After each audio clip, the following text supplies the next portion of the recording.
Single replacement? Double replacement? Combustion? What does this all mean? It can't be.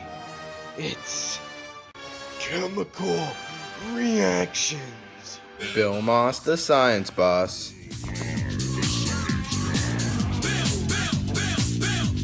Bill Moss, the science boss.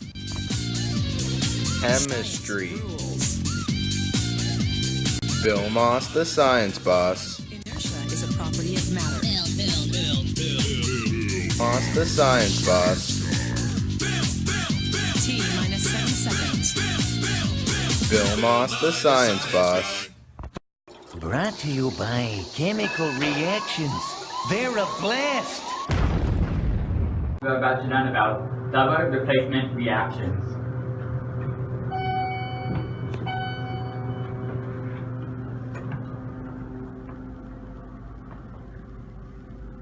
Double replacement reactions are another one of the many kinds of chemical reactions. As you can see here is an example. Compound AB plus compound CD goes into AD plus BC. Hi, I'm Sinbad, and I'm made of chemicals. Hey, science guy, I'm made of chemicals.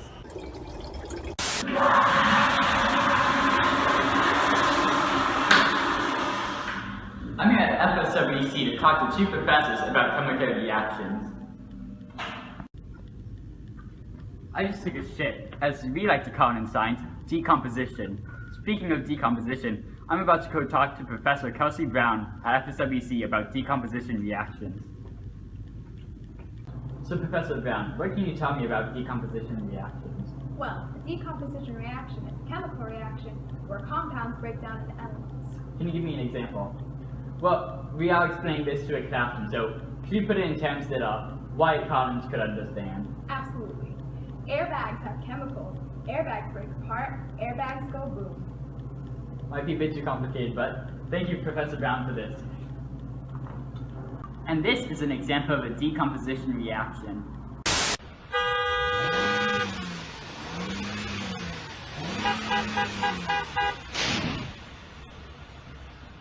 To go into further detail of the decomposition, for example, a chemical compound AB would go into A and B.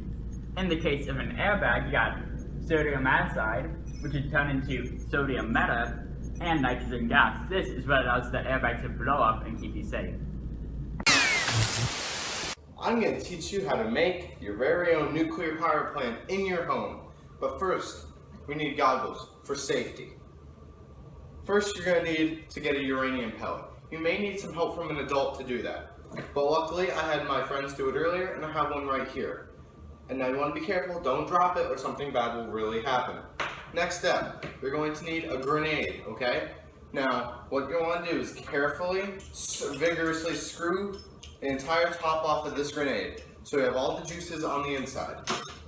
Alright, now this is the tricky part, okay? You're going to want to put the uranium pellet inside the hollowed grenade.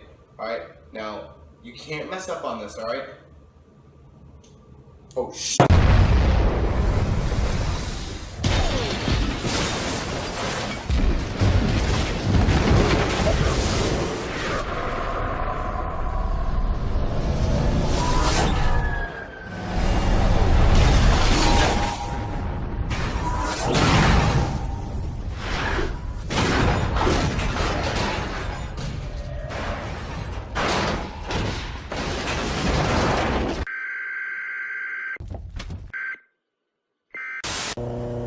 Car engines and motorcycle engines are controlled by chemical reactions. They combine gasoline with oxygen in the air in small, controlled explosions.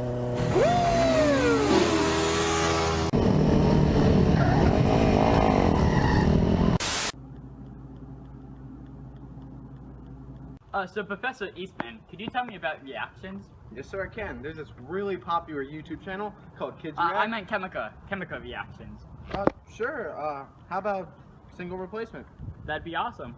Okay, so let's say I have chemical AB, and I add it with chemical C.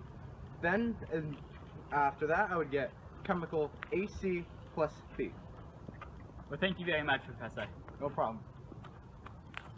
We just learned about single replacement reactions, and this leads into oxidation and reduction. Let's go learn about them. Really big chemical reaction. So in a single replacement reaction, how does A decide where to go? Does it go to B, or does it go to C? Well, you look at the activity series. Say A had to choose between gold and potassium. It would go with potassium because it's higher up on the activity series. This is called oxidation because it loses electrons. But let's say some element like magnesium decided to go down to zinc. This would be called reduction because it gains electrons.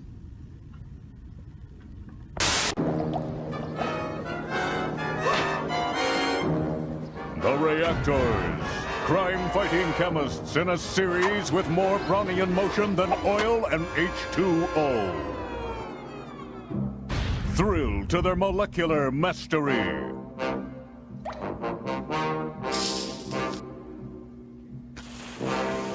Cheer their combustive combinations and bond like you've never bonded before. The Reactors. A crime-fighting quartet dedicated to better catching through chemicals. Catch them on the Billy Master Science Bus Television Network. Let me put it another way. There are more atoms in a single glass of water than there are glasses of water in all the oceans of the world. It sort of hurts your head just to think about it.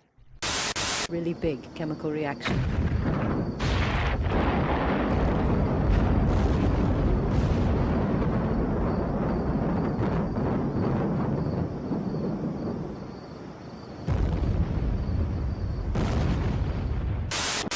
A public service announcement from the chemical people. Hello. I'm not a chemist, but I am playing one on TV. Did you know that there are 92 elements that make up everything we know and love, things that you and I use each and every day of our lives? Can you think of something you know and love that isn't a chemical? I don't think so.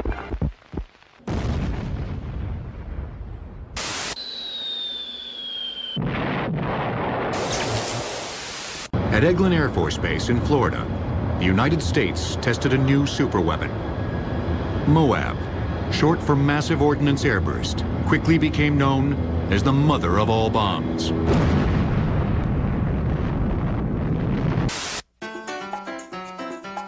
A synthesis reaction can be explained like this. If chemical A plus chemical B happened, it would make chemical compound AB. A better example of this would be if you had 2 slices of bread and added a slice of cheese, you would get a cheese sandwich.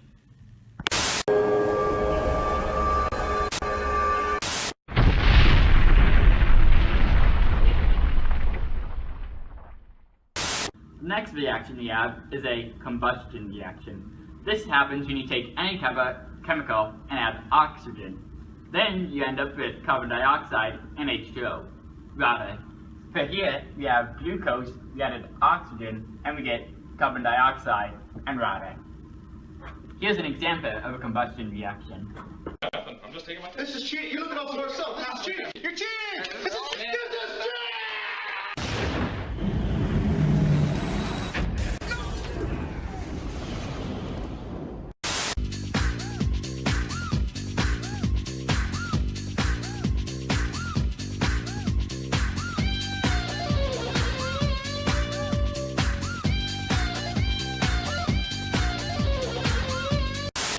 Now, an example of pseudoscience. And the science says we're all on a spectrum.